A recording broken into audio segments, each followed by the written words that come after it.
మేము జీవితంలో 40 years suffer అయ్యాం. 4 దశాబ్దాల నుంచి సఫర్ అవుతూ ఉన్నాం. ఈ అనుభవాలన్నింటినీ గుండెల్లో పెట్టుకొని భరించమంటే ఎలా భరిస్తాం? కష్టాన్ని, మా శ్రమని, మా రక్తాన్ని అన్ని దారబోసిన వ్యక్తులు ఎలా ఊరుకుంటామండి?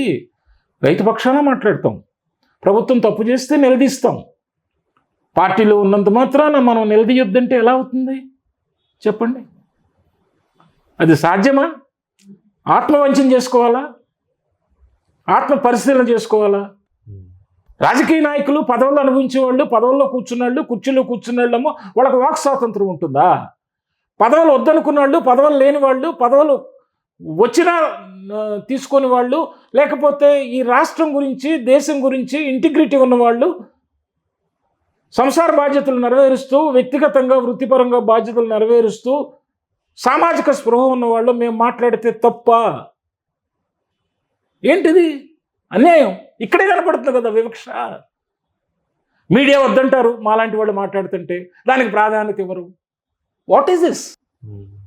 ఇంత డిస్పారిటీ ఇక్కడ ఉన్నప్పుడు, మన ఎడ్యుకేషన్ ఉన్న లెవెల్లోనే, లేకపోతే ఇంటలెక్చువల్ ప్రాపర్టీస్ ఉన్న ఆ వింగ్స్లోనే ఇంత డిస్పారిటీ ఉన్నప్పుడు, రాజకీయంలో ఎందుకు ఉండదు? వాళ్ళు ఆడుకుంటారు కదా.